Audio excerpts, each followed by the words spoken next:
Pada kesempatan kali ini kami akan membahas Overlord Season 4 episode 2. Sebelum masuk ke pembahasan, bantu kami dengan klik subscribe dan like-nya ya. Oke, jadi mari kita mulai saja pembahasannya. Episode 2 ini berjudul Re-Estize Okoku atau Re-Estize Kingdom, yang artinya kerajaan Re-Estize. Scene dibuka yang memperlihatkan suasana di kamar Ainz yang berada di Erantel. Ia membaca buku lagi yang sebelumnya membahas tentang kepemimpinan dan ia mengingat temannya, yaitu Ulbert San yang bernama asli Ulbert Alain Odell, sang pencipta dari Demiurge, yang dulu berkata akan bagus jika memimpin negeri ini dengan tangan besi atau dengan kata lain kekuasaan atau tindakan yang sifatnya keras. Dan sepertinya Ainz lebih menyerahkan urusan negeri penyihir ini kepada Albedo dan Demiurge yang lebih paham ketimbang dirinya. Dan ia pun membuka gorden jendela kamarnya yang tampaknya Viv merasa bersalah tidak membukakan untuk tuannya. Dan juga Ainz masih berpikir tentang negeri utopia yang kemarin, tentang bagaimana negerinya bisa hidup dengan seluruh ras dan menyatukannya. Tapi tentu saja pemikiran ini masih terhalang karena takut mengganggu pemikiran dari Albedo dan Demiurge sebelumnya. Jadi intinya Ainz ingin melihat dulu apa yang dilakukan Albedo dan Demiurge dalam membangun negeri penyihir ini. Setelah itu Viv malah bersujud meminta mohon maaf karena telah membuat Ainz menghela nafas, yang dikiranya Viv tidak peka sebelumnya dalam membuka gorden, padahal itu hanyalah kesalahpahaman saja.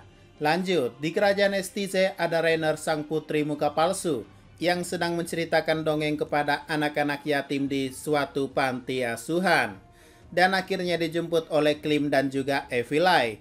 Dan di dalam juga ada Tina. Ya, singkat saja, dari obrolan mereka panti asuhan itu atas bantuan kakak dari Rainer yaitu Zanak dan saran dari Brain.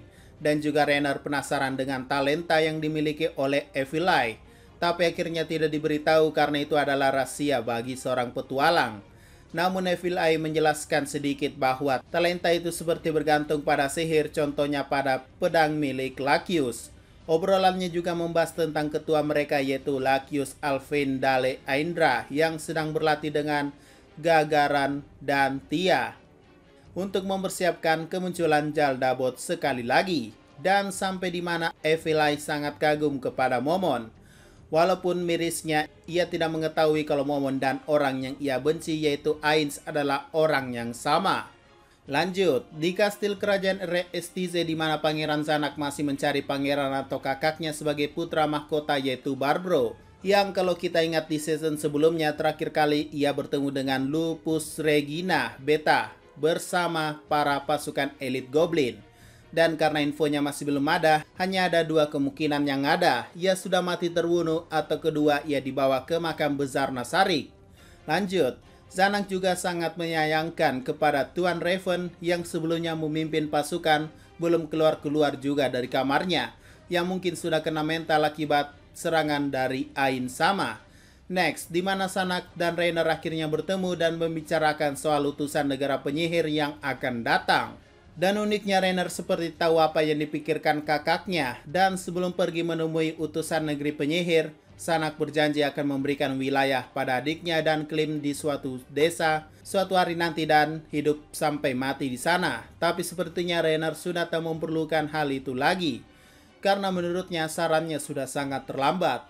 Di suatu tempat, Brain melatih ilmu pedangnya di tempat di mana ia dulunya melakukan turnamen melawan Gazef, yang ternyata patua ini adalah gurunya Gazef dulu yang bernama Vestur Clove di Lauve, seorang mantan petualangan kelas Adamantin. Dan juga Brain sepertinya sudah menganggap bahwa musuhnya adalah negara penyihir. Lanjut di kerajaan Re-Estize yang akhirnya menerima utusan dari negeri penyihir. Dan jelas lagi-lagi kedatangan mereka sangat mewah dan megah, sampai-sampai cuaca pun dirubah menggunakan sihir. Dan salah satu utusan yaitu Dead Cavalier menghampiri Pangeran Zanak untuk menyampaikan pesannya. Dan akhirnya utusan diplomatik dari negeri penyihir ternyata adalah Albedo.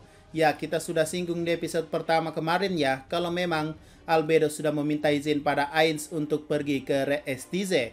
Selanjutnya di dalam kediaman kastil Re-Estize sedang diadakan pesta besar untuk penyambutan utusan diplomatik negeri penyihir dengan adanya Albedo dan raja di sana. Tetapi di sisi lain seorang pria yang tampaknya kelihatan jenius plus nafsuan sedang menghampiri Albedo. Ia bernama Philip Dairon Le Erriem Montserrat, salah satu bangsawan saat itu. Kemudian beberapa saat kemudian Philip dan ayahnya ingin membahas dan mengadakan pesta dansa dengan mengajak utusan dari negeri penyihir yaitu Albedo. Ini semua dilakukan demi mempererat hubungan keluarganya dengan negeri penyihir. Ya, hanya keluarganya lah yang akan diuntungkan di sini. Dan untuk itu ia pun tak yakin takkan ada yang menyerang keluarganya karena selama perang mereka kekurangan pasukan. Walaupun keluarga bangsawan Philip ini hanya punya satu desa, ia berpikir bisa meminta bantuan pada negeri penyihir. Karena mereka pasti akan manusiawi soal hal beginian. Intinya Philip ingin memanfaatkan negeri penyihir agar keluarganya kembali terkenal lagi. Dan untuk tempat pesta dansanya, karena mereka tak punya tempat untuk itu, Philip mempunyai koneksi dengan seorang wanita yang bernama Hilma Siganeus. Yang kalau kalian ingat, Hilma ini merupakan salah satu ketua dari organisasi 8 Jari yang dulunya bersembunyi di kerajaan Re Estize. Dan para pemimpinnya sudah ditangkap oleh Mare dan Aura. Jadi kenapa ia bebas sekarang? Nah, mari kita lanjutkan saja pembahasannya, di mana Hilma mengundang para ahli waris di pesta dansa agar Philip bisa memberikan kesannya dan memperkuat pengaruhnya. Dan selanjutnya dengan kekuatan PD, Philip dengan gagah menggandeng tangan dari Albedo, yang bahkan Ain saja tak pernah melakukan hal ini. Philip pun juga merasakan hal yang sama, yaitu bau manis yang dipancarkan oleh Albedo, dan menjelaskan maksud tujuannya bahwa banyak para bangsawan yang ingin bekerja sama dengan negeri penyihir. Dengan kalimat GG selanjutnya, Lord Philip menanyakan kepada Albedo soal memiliki suami. Albedo tentu saja menjawabnya belum. Dan sebelum pintu terbuka, Lord Philip dengan berani menggandeng Albedo dengan menyentuh pundaknya. Ada suara aneh ketika hal itu terjadi, yang ternyata itu adalah suara gertakan gigi Albedo yang merasa jijik dengan tindakan Philip. Ya, walaupun saat itu Albedo masih menutupi wajah aslinya. Selanjutnya Hilma tentu saja tahu bahwa mereka semua ini adalah mangsa. Dan dengan kedatangan Philip yang menanyakan tindakan untuk menikah, membuat Hilma tampaknya syok dan kaget. Ya, tentu saja ia yang sudah melayani Albedo dan Tuan Ains pasti kaget mendengar Lord Philip begitu berani menanyakan hal tersebut.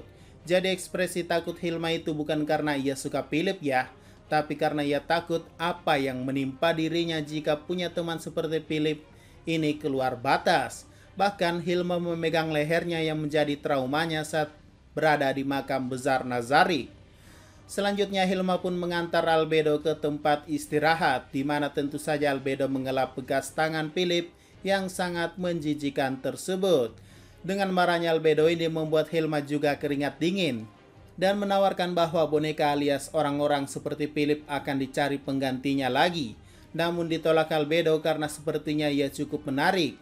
Dan di akhir Albedo bersama Hilma memasuki ruangan yang tampaknya sudah disambut dan membicarakan soal persediaan yang akan dikirimkan ke negeri penyihir, namun tentu saja dengan cara berdagang yang benar alias masih jual beli, dan juga membicarakan soal magic item. Kemudian setelah itu di ruangan pribadi Putri Rainer, di sana ada Albedo yang tampaknya Rainer dan Ain sudah bekerja cukup lama.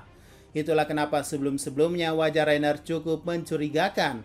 Nah, kalau kalian lupa atau tak sadar, Rainer pertama kali kontak dengan makam besar Nazarki itu pada season 2. Walaupun itu terjadi off-screen atau tidak ditampilkan pada animenya. Lanjut, karena kerja kerasnya, Rainer pun diberi hadiah dari Ains yang merupakan sebuah kotak bercahaya. Entah apa itu, dan juga permintaan Rainer yang lain yang tak perlu dikatakan. Apa itu? Nah, biar kami tebak bahwa itu adalah klaim alias atau jangan membunuh klaim. Karena Rainer berkata apabila Anda memberi belas kasih.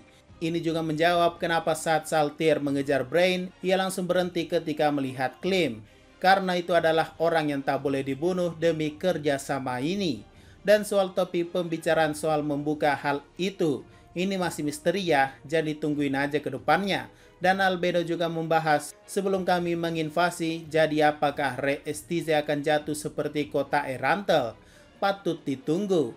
Dan pembicaraan biasa pun selesai, di mana pembicaraan perempuan berlanjut soal membahas orang yang mereka sukai, dan selesai ya. Untuk catatan, admin sendiri tidak membaca novelnya, jadi semua yang ada di pembahasan ini hanya berdasarkan fakta di animenya saja dan asumsi pribadi saja.